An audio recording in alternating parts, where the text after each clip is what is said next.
à tous, je suis Jérôme, un grand passionné de sport depuis tout petit.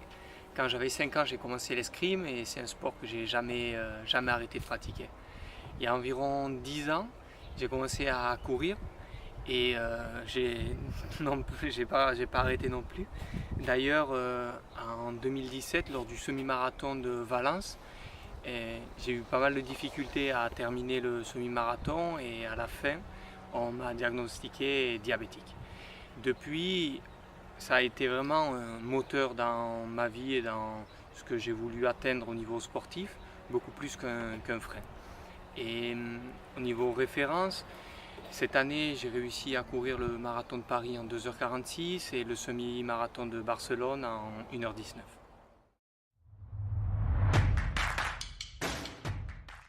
Alors avant toute chose, il faut savoir qu'il existe plusieurs types de diabète. Dans la population affectée par le diabète, 92% d'entre elles sont atteintes du diabète dit de type 2. Ensuite, 6% de la population du diabète de type 1, qui serait mon cas, insulinodépendant. Et enfin, les 2% restants sont différents types de diabète plus rares. Et dans le cas du diabète de type 1, ce que je vous disais, mon cas, il s'agit d'un dysfonctionnement dans l'assimilation du sucre par l'organisme. Simplement, quand nous mangeons, tout se transforme en sucre et transite par le sang pour arriver jusqu'aux cellules. Et dans mon cas, le pancréas n'a plus sa fonction de créateur d'insuline. L'insuline qui est une hormone qui permet, comme une clé, d'ouvrir les cellules afin que le sucre puisse y passer. Ce sucre qui ensuite nourrit les cellules. Ce qui fait que dans le cas des diabétiques de type 1, nous devons remplacer ce processus par un processus mécanique externe qui serait une piqûre d'insuline.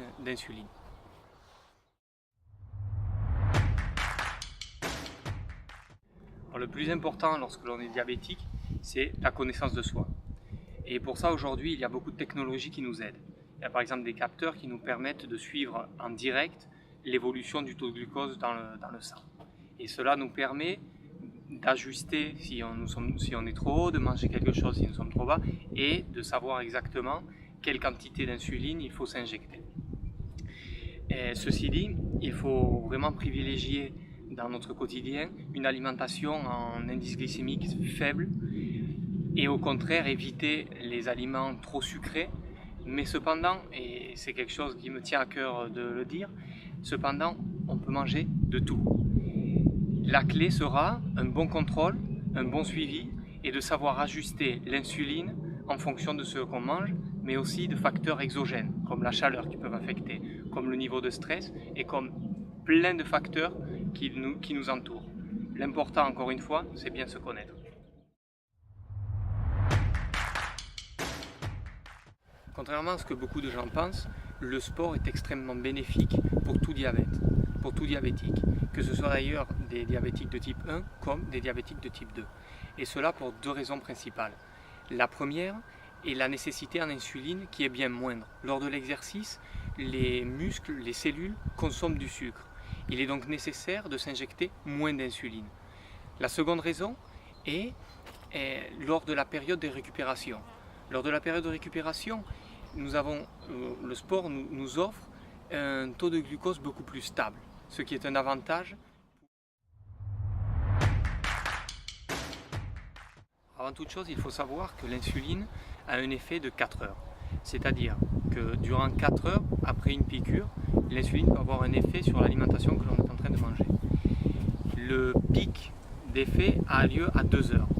Avant une course, il faut donc prendre cela en considération.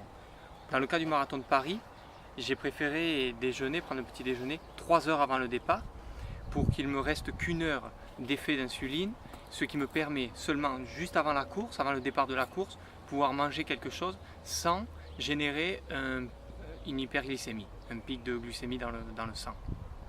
Ensuite, durant la course, et cela est très personnel, j'essaye de ne jamais regarder mon niveau de glucose, simplement pour éviter des effets psychologiques qui me sont arrivés au début de la maladie. C'est-à-dire qu'en le regardant le niveau de glucose, j'avais tendance à surréagir. Si je commençais à être un petit peu bas, à me gaver. Si j'étais trop haut, hyperglycémie, à me stresser et à vouloir m'injecter de l'insuline, ce qui n'était pas forcément la solution non plus.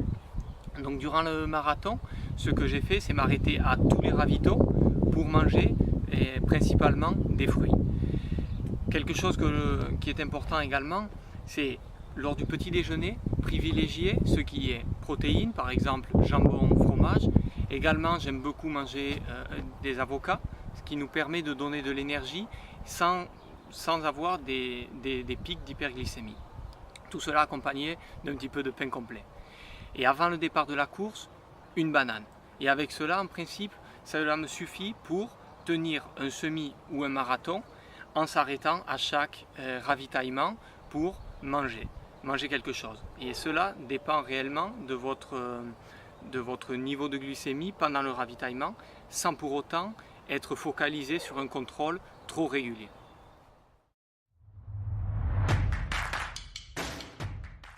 En ce début d'année, j'avais deux grands objectifs. Le premier était le marathon de Paris et essayer de descendre mon meilleur temps qui était à l'époque de 3h07, ce que j'ai réussi avec un temps de 2h46. Le second était le Half Ironman de Calais qui a eu lieu en mai cette année, en relais avec un ami et mon père, où l'on termine troisième.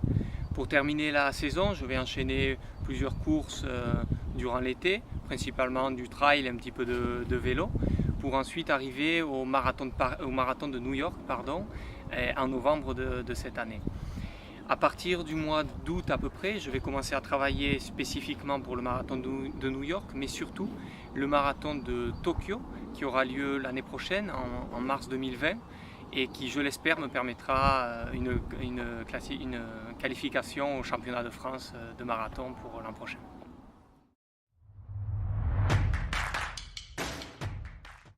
Merci beaucoup à Athlète pour cette opportunité. Il me semble que c'est très important de pouvoir partager sur le diabète et pouvoir expliquer certains points et rompre avec des idées reçues que nous pourrions avoir sur cette maladie.